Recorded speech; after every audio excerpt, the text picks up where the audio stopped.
Good morning, everyone. I hope that you guys all enjoyed Dave's message. This is our fourth week in the Deconstruction series. It's been absolutely amazing. In case you don't know who I am, my name is Josh. I'm the youth pastor here, and we are so glad that you guys are joining us for another installment of our post show. We're still waiting on Dave to get here, but before he gets here, let's go ahead and go around our group and let's say who we are and some of the things that we do here at the church. Oh, there's Dave, cutting in front of the camera. I have appeared. He's appeared. So, who's everyone that's joining us this morning? Hello, good morning. I am Elizabeth. I don't know what else to say about myself. Well, what do you do Enough here? said. Oh, You're the Elizabeth. thanks, Elizabeth Dave. Brubaker. It's kind of scary. As look who's back after celebrating a yes. huge birthday. Whoop, whoop. Hello, everybody. I'm Lexy, for those of you who don't know me, which might be crazy if you don't know, because I've been around for a while here. For sure. For sure. How was your birthday celebration? Yeah. It was really great. I went to Vegas with my mom and my aunt for my 21st birthday, and it was wonderful. That's so cool. We saw a lot of, like, old, weird Vegas stuff. That's it the was the- coolest stuff it in was the Vegas is best. the old weird stuff. I saw that when you were in the restaurant, you had an Elvis impersonator come in. I did. So the only request I had for this trip was that we see an Elvis show or an Elvis impersonator. They were like, yeah, Lex, I don't know if that's going to happen. So I was just, like getting myself prepared for that not to happen on our trip and just to be okay with it. And so on my birthday, I can't believe I'm talking about this on the post show right now. On my birthday, we're sitting at breakfast, and I'm eating this giant omelet that's bigger than my face. And I'm drinking a birthday cocktail because I'm 21. And I'm just having a jolly old time, enjoying breakfast and the good company. And then all of a sudden, my mom's like, your birthday present's here. And I look up from my plate, and there's this man who's raising his voice, yelling at this entire restaurant, this gigantic restaurant. He's like, excuse me, everybody. I need to get your attention. It is a very special day today. It is Lexi's birthday, and she is 21 years old today. And the entire restaurant just starts hooting and hollering. That's awesome. And I'm sitting in the corner of this booth, absolutely humiliated. And then he just starts singing, Elvis song after Elvis song. Oh my my favorite gosh. Elvis songs, because my mom told him which ones were my favorite. I freaking love Elvis. I love him so much. That is so So cool. he's singing songs. He makes me get up and dance. And I'm like, this could not get more humiliating, and it did. And then he picks me up and starts I spinning me in saw the that. restaurant. I was like, just crazy stuff. It was so humiliating, yet the best birthday present I've ever received, and I don't think anything will ever be able to top that. It looked like it was a blast. It was. Lindsay, That's so Lindsay, cool. if you're watching, great job. I mean, that's amazing. She That's really awesome. was like, I know you, and I know what you would love, and just she's a good mom. That's awesome. Actually, Well, she's not a good mom. She's We're a glad great that you're mom. back with us, and we are super excited to dive into today's topic, is Christianity misogynistic? So the first question I want to ask, which we're going to start doing every single week, what was your biggest takeaway from today's message? I'll go. Dave, when you talked about Genesis 3:6 and how so often we as Christians misinterpret that and we read that as men will rule over women when God is strictly telling us that because of the fall and because of sin, that's how it's going to be on earth. That's not how it should be. Should be. That's right. That's how it's going to right. be. I've known God for most of my life, and I've never read that verse that way before. And that was very empowering for me this morning. That's awesome, Lexi. was really it makes- empowering. that encourages me greatly. Yeah, I loved how right around that part when you talked about how all of this that is happening with this men ruling over the women and all this type of thing, all these issues, the root of it is not a cultural issue, it's a spiritual It's issue. a spiritual. And it comes from the fall. We see with all the other issues that we've tackled throughout this series. This is caused by what happened during the fall where we got outside of God's design. Yep, you've picked up the pattern. Yes! It's like there's this great so design smart, by Josh. God, and then there's what we did to mess it up. Yeah. What about I you? think, honestly, what Lexi had talked about, I had never thought of it that way because I had never been told, that it was because of the fall.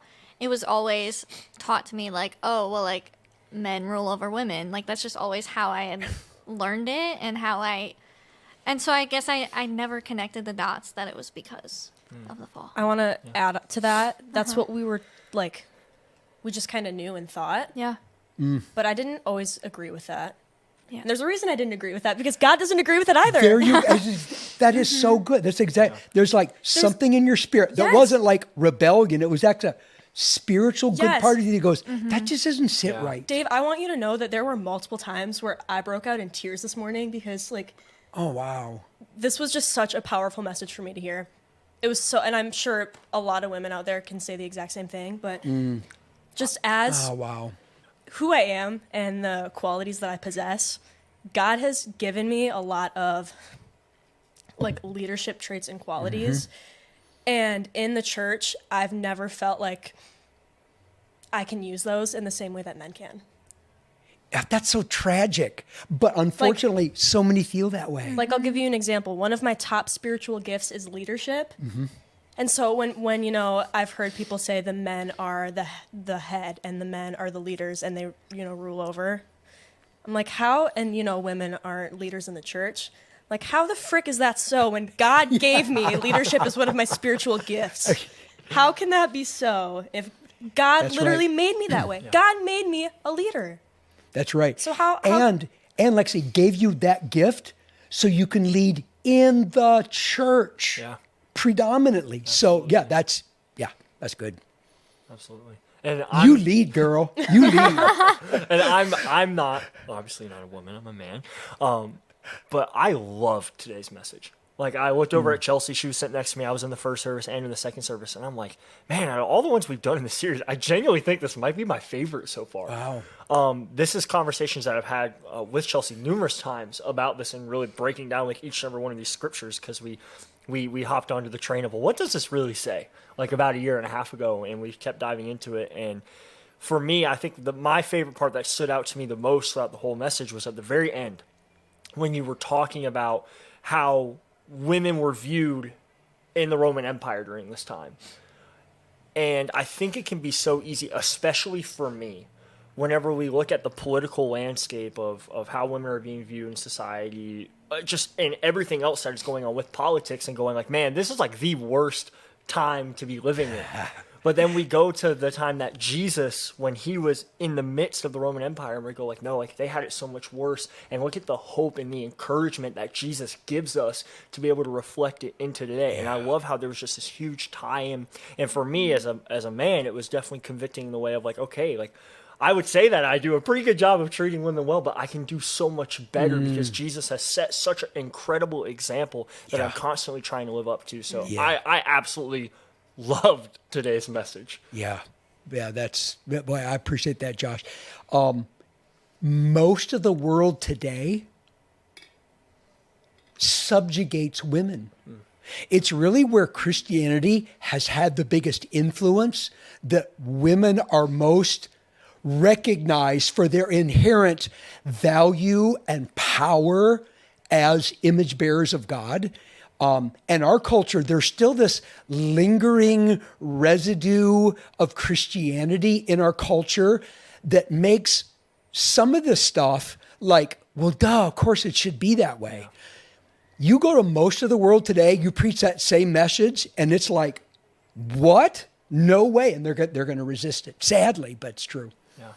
Yeah, for sure. One of the other things I really loved that just popped into my mind when you were breaking down the Hebrew word Ezer. Ezer, is that how you say it? Ezer? Ezer, whatever. Azar. And I don't remember exactly how you worded it, but the illustration that you gave is like men and women are like from the same coin.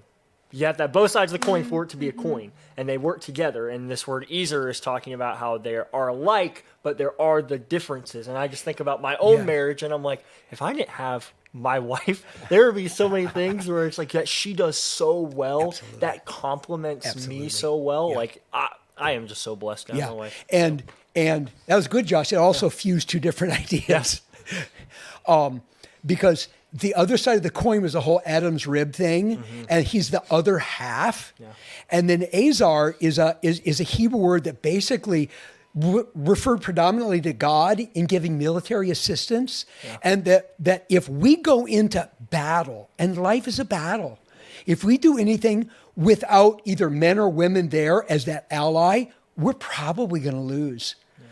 So it's really an empowering term that shows the weight and significance and value that the other gender has, as opposed to just the helper, which is so not what God is getting at. Yeah. But also that word helper is used to describe God himself. Yep. Bingo. Exactly right. God himself as a helper. Yeah.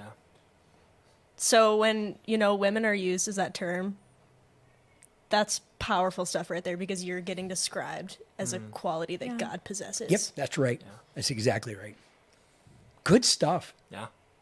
Before we hop into our questions, is there anything else that you just heard Dave talk about and just, or even you, Dave? I'll ask this to you. Was when you were crafting this message, was there something that for Crafting this you? message. Right.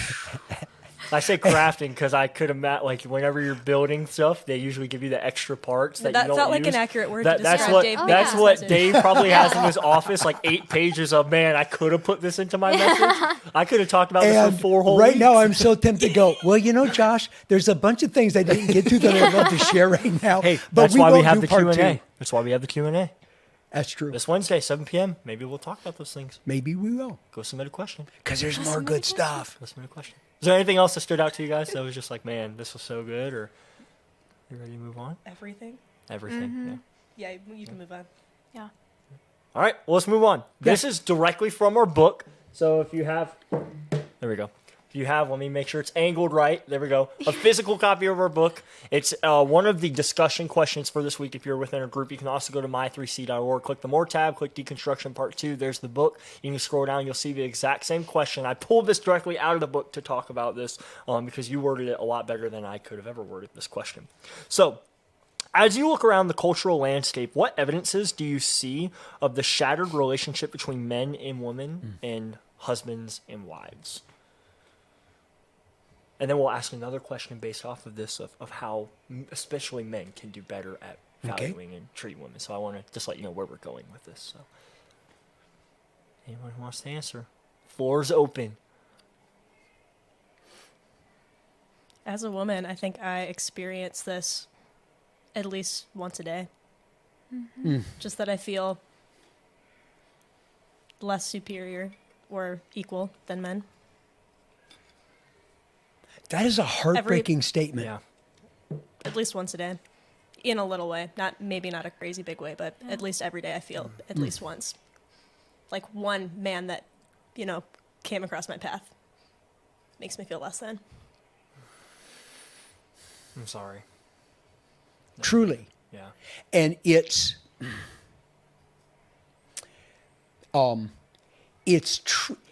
only doubly tragic in how common it is, and how even men who think they feel differently betray their actual internal disposition in little things that come across that send messages of inferiority. Yeah. And that is heartbreakingly tragic. Here's the thing though, it's so ingrained in how we've lived for so many years that you're right. Like, I feel like oftentimes people don't even realize that they're doing it. It's just so ingrained in how we live and what we do and what we've been told that there's been times where I try and, stand up for myself or say, hey, I didn't agree with that, or, that came off very sexist. And when, not all the time, but sometimes when I try and stand up for myself or for other women, it gets received terribly. And it makes me seem like, oh, I didn't mean it like that, or, oh, you're just being, whatever. You're being over dramatic, you're being this, you're being that, and it gets kind of which is hoisted back doubling onto me. down. Yeah. It's doubling down on the message of inferiority. It's like they say something, you rebut it in some way, and then it's like, well, it's just you. Yeah. I mean, that is just so incredibly demeaning. And it's to a point where Wow. I feel like I can't say anything. Because they're not going to change their mind. That's like how it feels. I don't know if me saying something would eventually help it click in their brain that I'm not less than them, but I feel like I can't say anything. I totally get that, but at the same time, me being me and the way that I'm wired, I never don't say something. And Dave, I love how you ended the message today because you said, you know, you challenged both men and women in different ways. And as a woman who likes to challenge and likes to stand up for myself and fellow women, I loved that you said, you know, to continue being who God made you to be and don't ever hold back from what you want to do and how you want to serve and love and lead and do whatever God's calling you to do in life, you should do that, right? But when some men are going to encourage that and support that and rally behind that, and some men aren't. And when those men don't do that, this felt convicting to me because I often because this has happened so much in life, I get so frustrated and bitter and anger, and I just I want to push back. But that's not going to do us any good. And we just got to love them and pray for them. Even though things that some men say are horrible and they hurt like absolute hell. But oftentimes challenging and pushing isn't going to do us good. We just have to pray for them. Yeah. And I loved that challenge, Dave, and I'm going to take that challenge and do that this week. Cool. Yeah. Cool. There's just a general principle. Maybe this proverb captures it best. There's a proverb that says, "He who argues with a fool grabs a dog by the ears."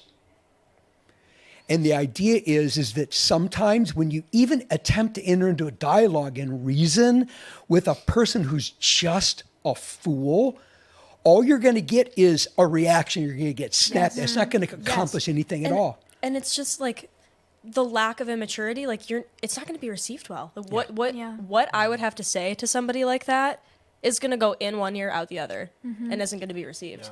And not only with difficult men in my life, just in all areas of life. I'm learning that lesson right now, that some conversations and some words, if they're not going to be received well, I'm like, what's the point in saying them? Yeah. When what I should be doing is praying about it and giving it to God. There you go. Because it's got to be a change of their heart. Yes. And it's God that's in the heart change. Yes, and that's not our place to do. As humans, like all we can work on is ourselves and challenge ourselves to do better and be better. And when we see other people and we want that for them, it's not our place to change them. It's our place to pray for them and love them and let God do the work in their hearts. Yeah, that's good. And that's not to say that there aren't those moments that a circumstance might exist where you feel compelled in your spirit, I need to say something because of how bad it is. Yeah. Or even more so, if you're observing it happen to someone else, to come to that person and go, that's just so inappropriate what you said to that person. Because there's a place for rebuke, but basically, if we just are combative whenever anybody does anything that just doesn't represent God's design or way, then we almost fuel the fire rather than going back and just praying and say, God, just change this person's heart. Yeah. Well, thank you for sharing. I mean, I know for me and the conversations that I've had with my wife, Dave and I don't ever experience this like you two do. So thank you for just sharing on some of those things that are happening. Now, this is kind of being asked towards you guys to piggyback off of what we just talked about. What are some ways that men can further value and respect women?